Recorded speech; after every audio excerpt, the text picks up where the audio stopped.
Brought to you by Baidyanath Shankhpushpi, मानसिक तनाव और दिमागी ताकत बढ़ाने में लाभकारी। रामानंद सागर की जो रामायण आई थी उसमें एक गीत बड़ा चर्चित हुआ। अक्सर चुनाव या किसी महत्वपूर्ण दिन से पहले वो गीत मीम के शक्ल में आजकल वायरल होता है। लाइनें हैं, यही रात अंतिम, यही रात भारी। तो आज इलेक्टोरल बॉन्ड को लेकर भी यही रात अंतिम, यही रात भारी है, क्योंकि कल चुनाव आयोग एसबीआई द्वारा दिए गए डाटा का जो नाम है उसको अपनी वेबसाइट पर सार्वजनिक कर देगा। उससे पहले भारतीय जो स्टेट बैंक है एसबीआई ने इलेक्टोरल बॉन्ड का जो डेटा चुनाव आयोग को सौंपा है उसको लेकर एक जानकारी सामने आई है।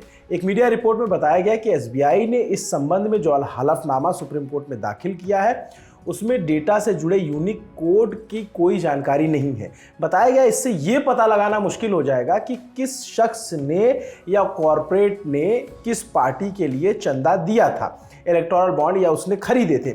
इस वीडियो में हम आपको इस मामले से जुड़ी हर जानकारी देंगे, साथ ही एक्सपर्ट से ये भी समझने की कोशिश करेंगे कि आखिर जो नाम आएंगे उससे अगर चीज़ें खुलकर सामने नहीं आई तो उसका मतलब क्या होगा। एसबीआई के हलफनामे में आखिर क्या बताया गया, ये एफिडेविट एसबीआई के मुख्य प्रबंधक निदेशक दिनेश खारा ने दाखिल किया है।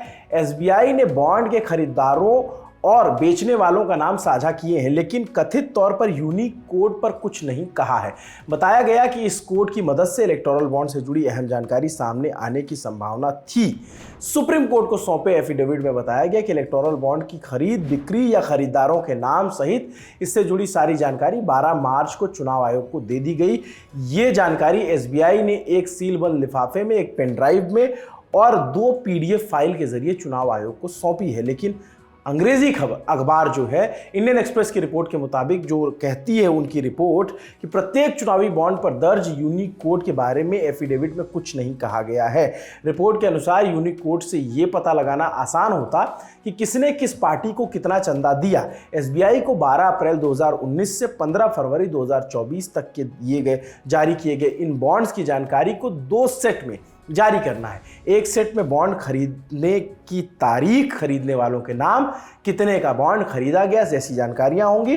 वहीं दूसरे सेट में बॉन्ड भुनाने वाली राजनीतिक पार्टियों के नाम और भुनाए जाने वाली जो तारीख है वो तारीख और कितने का बॉन्ड भुनाया गया, ये सब जानकारी है। कुल 2, एक लेने वाले का नाम और एक देने वाले का नाम, डिटेल 2 सेट के में आना है। अब इन दोनों डेटा का स्पष्ट रूप से मिलान करने पर ही पता लग सकेगा कि किसने किस पार्टी का बॉन्ड खरीदा है। रिपोर्ट के मुताबिक दोनों डेटा सेट जो है मिलान करने के लिए एक यूनिक कोड अहम कड़ी है। ये कोड अल्ट्रा वायलेट लाइट में ही पढ़ा जा सकेगा, ऐसे नॉर्मली नहीं पढ़ा जा सकता। बीबीसी की एक रिपोर्ट के अनुसार इसके अलावा बॉन्ड पर ऐसे कोई निशान नहीं है जिससे ये पता लगाया जा सके कि उसका खरीदार कौन है। इस मामले को समझने के लिए हमने दिल्ली हाई कोर्ट के वकील अंकुर राय से बात की।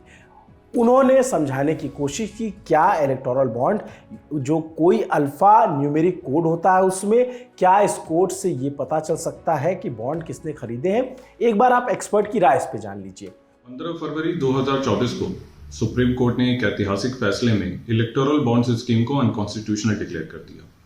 पर एक प्रश्न जो बार बार उठ रहा है वो ये है कि क्या इलेक्टोरल बॉन्ड्स पर कोई अल्फा न्यूमेरिक नंबर है जिनसे कोई भी ट्रैकिंग हो सकती है। एसबीआई ने अपना एक स्टेटमेंट जारी किया था जिसमें उन्होंने कहा कि बॉन्ड्स पर नंबर्स हैं पर वो सिक्योरिटी पर्पसेस से वहां पे लगाए गए हैं, जो एसबीआई ने खुद रिक्वेस्ट किया था। एसबीआई ने अपने स्टेटमेंट में यह भी कहा कि बॉन्ड्स पर जो नंबर है उनका कोई रिकॉर्ड्स ना तो बैंक के पास होगा, ना डोनर के पास होगा, ना पॉलिटिकल पार्टीज के पास होगा।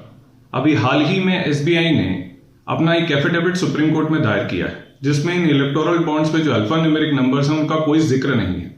रादर उसमें date of purchase of bonds यानी बॉन्ड्स कब खरीदे गए, डिनोमिनेशन ऑफ बॉन्ड्स यानी बॉन्ड्स कितने के थे, किस पॉलिटिकल पार्टी ने उस बॉन्ड्स को इनकैश किया और कब इनकैश किया, उसका जिक्र है। यूनिक कोड को लेकर राय अलग अलग है। इस यूनिक कोड को लेकर कुछ अलग राय भी सामने आई। दैनिक भास्कर में पूर्व फाइनेंस सेक्रेटरी सुभाष गर्ग के हवाले से लिखा गया कि इलेक्टोरल बॉन्ड में यूनिक कोड जैसा कुछ होता ही नहीं है। रिपोर्ट में बताया गया कि बॉन्ड के कागज पर एक सीक्रेट नंबर है जिसे देखा तो केवल अल्ट्रा लाइट में ही जा सकता है, लेकिन ये केवल सुरक्षा के लिए होता है जिससे ये सुनिश्चित हो सके कि नकली इलेक्टोरल बॉन्ड चलन में ना आ जाए, जैसे नकली नोट चलन में आ गए। इस नंबर का जो खरीदार है और उसकी खरीद और भुनाने की तारीख से नहीं जोड़ा जा सकता है। यहाँ बता दें कि जब साल 2017 में इलेक्टोरल बॉन्ड प्रोजेक्ट की तैयारी चल रही थी तब सुभाष गर्ग जो हैं वो आर्थिक मामलों के सचिव थे। अब आगे क्या होगा? इंडियन एक्सप्रेस की रिपोर्ट के अनुसार एडीआर की तरफ से केस लड़ रहे वरिष्ठ वकील प्रशांत भूषण ने उम्मीद जताई है कि डेटा सेट्स में पर्याप्त सबूत दिए जाएंगे।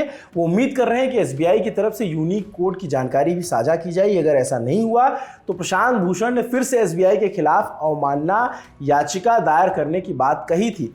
अब इस मामले की अगली जो भी अपडेट होगी उसका इंतजार हर किसी को है और 15 तारीख को शाम 5 बजे से पहले आपको ये जानकारी इलेक्शन कमीशन की वेबसाइट पर मिलेगी और ललन टॉप के वीडियोस में भी मिलेगी। ये खबर आपके लिए हमारे साथी शुभम सिंह और रजत पांडे ने लिखी थी।